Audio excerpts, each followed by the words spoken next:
नमस्कार साथियों। अगर आप चिकन खाने के शौकीन हैं, अंडा खाते हैं या अगर आप मुर्गी उत्पादन से किसी भी रूप में जुड़े हुए हैं तो आज का वीडियो आपके बहुत काम का हो सकता है। भारत सरकार ने एक कानून निकाला है जो खासकर अंडा उत्पादक किसानों के लिए और जो लोग अंडा खाते हैं उनके लिए बहुत महत्वपूर्ण है।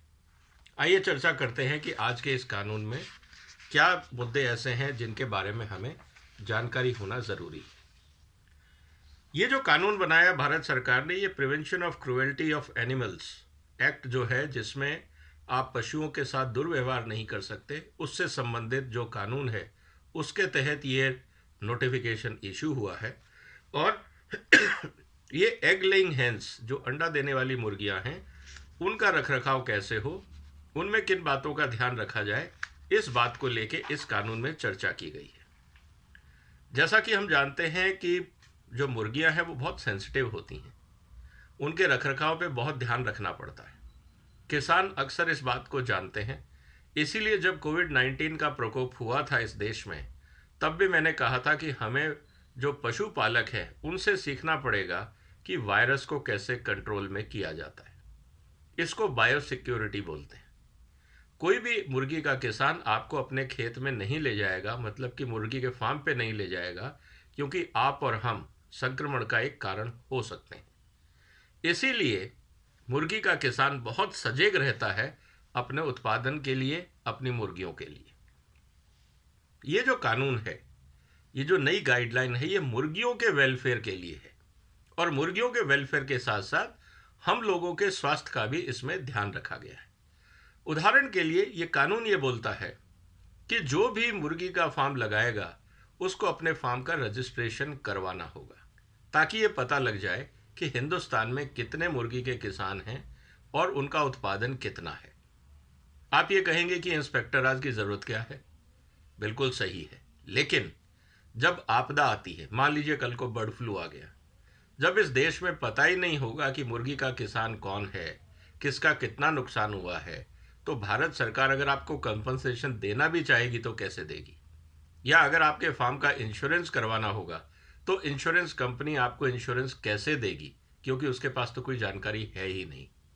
इसीलिए रजिस्ट्रेशन बहुत ज़रूरी है, किसानों के लिए भी और देश की आर्थिक स्थिति को समझने के लिए भी। इसके साथ ये प्रावधान किया गया है कि कोई भी किसान, जब किसान अपना खेत डिज़ाइन करता है तो उसका लेआउट वो डिसाइड करेगा, क्योंकि अगर आप बहुत नज़दीक है समाज के तो बीमारी आ सकती है, अगर किसान के खेत बहुत पास पास हैं तो बीमारी फैल सकती है।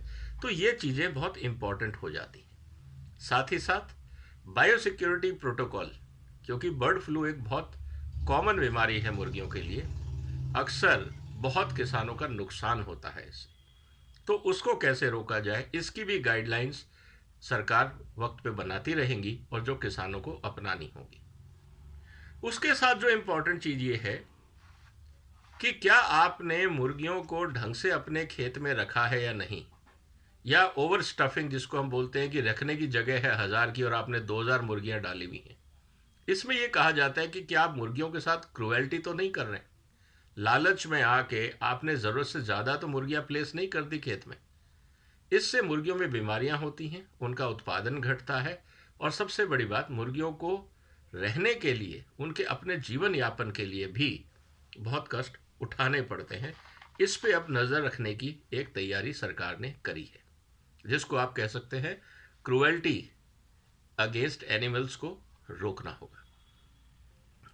एक और जो प्रावधान इस खेत में किया, इस कानून में किया गया है, वो ये है कि आपके यहाँ पे ऑफिशियल्स आके इंस्पेक्शन कर सकते हैं। अब ये किसान भाइयों को समझने की बात है कि कोई भी ऑफिसर आपके यहाँ खेत में आपके बगैर कहे नहीं घुसेगा, वो आपसे पूछ के आएगा। और दूसरी बात, अगर एक इंस्पेक्टर या अधिकारी एक खेत में जा चुका है तो वो वहां से निकल के दूसरे किसी किसान के खेत में नहीं जा सकता, क्योंकि एक खेत की बीमारी दूसरे में जा सकती है और जो इंस्पेक्टर है वो खुद कंटेमिनेटेड हो सकता है। इसलिए उसको बायो सिक्योरिटी प्रोटोकॉल का ध्यान रखना अनिवार्य है। अब किसान भाइयों के ये हाथ में है कि अगर कोई इंस्पेक्टर आपके पास आता है और ये कहता है कि हमें आपके खेत का इंस्पेक्शन करना है और वो आपके खेत में घुसने की कोशिश करता है, आप उसको मना कर सकते हैं। कानूनी रूप से उसको बायोसिक्योरिटी प्रोटोकॉल का फॉलो करना होगा। आप उस किसान जो है वो उस इंस्पेक्टर से ये पूछ सकता है कि आप पिछली बार कब और किस खेत में गए थे। आप अपना रिकॉर्ड दिखाइए, क्योंकि 72 घंटे का गैप होना दो इंस्पेक्शंस के बीच में ज़रूरी है। और अगर इंस्पेक्टर नहीं दिखाता है तो मुझे लगता है कि इस कानून में एक कमी रह गई है कि उस स्थिति में किसान किसको शिकायत करे। ये प्रावधान इस कानून में छूट गया है, तो मुझे लगता है सरकार को इस पे ध्यान देने की ज़रूरत है। एक बहुत महत्वपूर्ण मुद्दा है कि मुर्गियों के लिए कितनी जगह होनी चाहिए।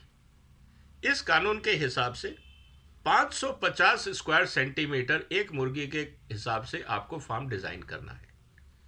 और जहाँ तक बात है जो केजेस में मुर्गियाँ रहती हैं, खासकर जो अंडे वाली मुर्गियाँ हैं वो केजेस में रहती हैं, तो केजेस में जो डिज़ाइनिंग होगी अब उसमें 550 सेंटीमीटर की जगह एक मुर्गी को देनी होगी।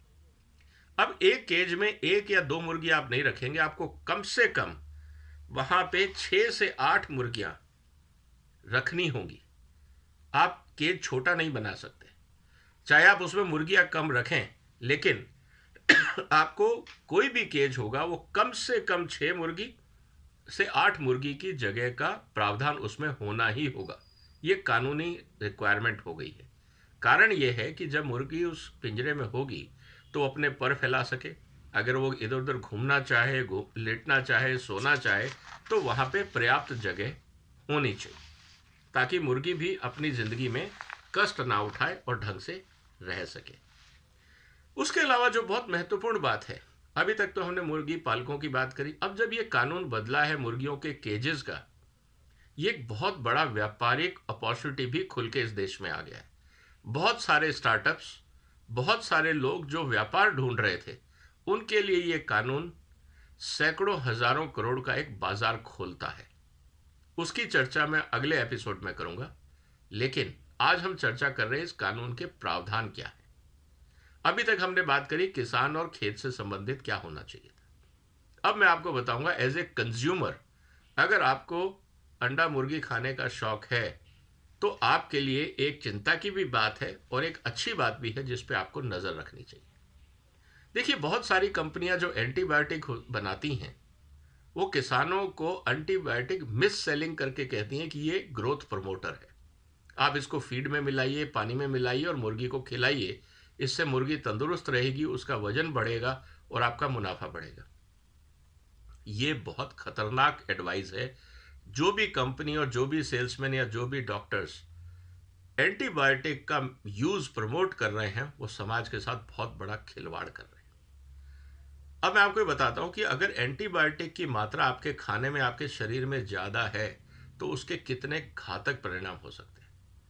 अगर मान लीजिए आपने अंडा लिया, मुर्गी ली, दूध लिया, किसी भी रूप में, या अगर आपने मेडिकेशन भी लिया और अगर आपने बगैर रिकमेंडेशन के एंटीबायोटिक्स लेना शुरू किया, तो एक कॉन्सेप्ट है विज्ञान में जिसको हम बोलते हैं AMR, antibiotic anti microbial resistance. Anti microbial resistance में क्या होता है कि जो कीटाणु या विषाणु जो आपके शरीर में जो आपको बीमार करते हैं, उनको मारने के लिए एंटीबायोटिक दिया जाता है। जब भी इन्फेक्शन होता है तो आपने देखा होगा डॉक्टर आपको एंटीबायोटिक रिकमेंड करते हैं। लेकिन अगर आपने लगातार एंटीबायोटिक खाने के रूप में या किसी और रूप में अपने शरीर में लिया, तो जो कीटाणु विषाणु आपके शरीर में प्रेजेंट हैं वो एंटीबायोटिक के खिलाफ रेजिस्टेंस डेवलप कर लेते हैं। इसका मतलब ये है कि अगर कल को आप बीमार पड़ते हैं या आपके शरीर में कोई इन्फेक्शन आता है और डॉक्टर आपको एंटीबायोटिक रिकमेंड करता है, तो आप पे एंटीबायोटिक कारगर नहीं होगी। वो एंटीबायोटिक आपको ठीक नहीं कर पाएगी, क्योंकि जो आपके शरीर में कीटाणु विषाणु हैं वो एंटीबायोटिक खा खा के इतने आदी हो चुके हैं कि अब एंटीबायोटिक उनका कुछ नहीं बिगाड़ सकते। इसका मतलब ये है कि अब आपका इलाज बहुत मुश्किल हो जाएगा। तो अगर आपके शरीर में इन्फेक्शन है, एंटीबायोटिक काम नहीं कर रहा है, तो आप सोचिए क्या स्थिति होगी, आप कैसे ठीक होंगे। आपका ऑपरेशन हुआ है, इन्फेक्शन हो गया है, आप कैसे ठीक होंगे। हार्ट ट्रीटमेंट आप करा रहे हैं, ओपन हार्ट सर्जरी है, आपने एंटीबायोटिक लेना है, लेकिन आपके शरीर में एंटीबायोटिक काम नहीं कर रहा है। ये बहुत गंभीर समस्या है आज की दुनिया में। तो इसीलिए आप एंटीबायोटिक को बहुत संभल के इस्तेमाल करें। ये बहुत घातक चीज है। इसीलिए इस कानून में यह कहा गया है कि कोई भी किसान और कोई भी व्यापारी एंटीबायोटिक को ग्रोथ प्रमोटर के रूप में नहीं बेचेगा। आप अगर किसी कंपनी से संबंधित हैं या किसी को जानते हैं जो एंटीबायोटिक बनाते हैं, कृपया उनको जागरूक करिए, उनकी सामाजिक जिम्मेवारियों को जागरूक करिए। क्योंकि बहुत सारे लोग प्रॉफिट के लालच में अपने माल को बेचने में, सेल्स बढ़ाने के चक्कर में मिस सेलिंग करते हैं, जिससे समाज को बहुत बड़ा नुकसान होता है। ये हम सबकी जिम्मेवारी है। तो फीडिंग में जो मुर्गियों का फीड होता है या मुर्गियों को जो पानी दिया जाता है, उसमें एंटीबायोटिक नहीं होना चाहिए। ये आपकी नैतिक और सामाजिक जिम्मेवारी भी है। अब तो इस पे कानून भी आ गया है। दूसरा, अगर आपका जानवर बीमार है तो आप सिर्फ वही दवाई देंगे जो डॉक्टर रिकमेंड कर रहा है। आप मनमर्जी से दवाई ना लें, क्योंकि हर कीटाणु या विषाणु के लिए अलग ढंग का एंटीबायोटिक होता है। ये जैसे कहते हैं कि हर एंटीबायोटिक हर जीवाणु या कीटाणु पे कारगर नहीं होता है, इसलिए इसको समझना होगा। और सबसे इंपॉर्टेंट चीज है कि बहुत बार मुर्गियों को रिप्रोड्यूस कराने के लिए मोल्टिंग, मतलब मुर्गियों को भूखा रखा जाता है, जो एक क्रुएल्टी है, उस पर भी प्रतिबंध लगाया गया है। एक बात और जो कही गई है इस कानून में, वो ये कही गई है कि किसान जनरली फीमेल बर्ड्स को रखते हैं क्योंकि अंडा उनमें से आता है। मेल बर्ड्स का वो क्या करेंगे, प्रोडक्शन तो उनका भी होता है। तो मेल बर्ड्स को कैसे डिस्पोज ऑफ करना है, इसकी गाइडलाइन भी भारत सरकार ने इस कानून के माध्यम से रिकमेंड करी हैं कि जो अंतर्राष्ट्रीय मान्यता प्राप्त तरीके हैं, आप उन्हीं तरीकों से ही आप मेल बर्ड्स को डिस्कार्ड कर सकते हैं। और कोई काम करने का तरीका अगर आप अपनाते हैं तो उसको क्रुएल्टी के रूप में ट्रीट किया जाएगा। और अगर आप इन बातों का नहीं ध्यान रखते हैं तो जो कानून के तहत सजा का प्रावधान है वो लागू होगा। तो मुझे लगता है दोस्तों, आज की इस चर्चा में आपको कुछ बेसिक पोल्ट्री प्रोडक्शन से जानने की बात पता लगी होगी। पोल्ट्री बहुत तेजी से उभरता हुआ व्यापार है। आने वाले समय में इसमें बहुत संभावनाएं हैं। मैं एक एपिसोड में आपको ये बताऊंगा कि पोल्ट्री संबंधित व्यापार में क्या क्या संभावनाएं हैं, और जो लोग स्टार्टअप लगाना चाहते हैं उनके लिए भी बहुत सारी संभावनाएं हैं। सिर्फ मुर्गी पैदा करना नहीं, मुर्गी फार्म बनाने से लेकर वहाँ की मशीनें, वहाँ के utensils, watering system, feeding system, बहुत सारी अपॉर्चुनिटीज़ हैं जहाँ आप अपने हुनर को दिखा के एक अच्छा स्टार्टअप बना सकते हैं।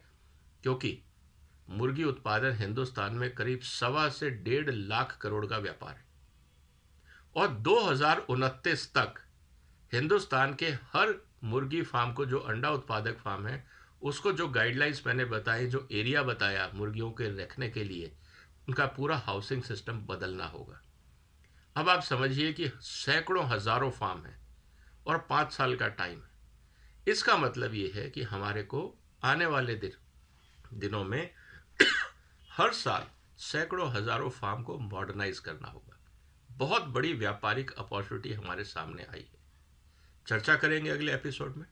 अगर आज की चर्चा आपको पसंद आई, आपको अच्छा लगा, तो आप इस चैनल को सब्सक्राइब कर सकते हैं, दोस्तों के साथ शेयर कर सकते हैं।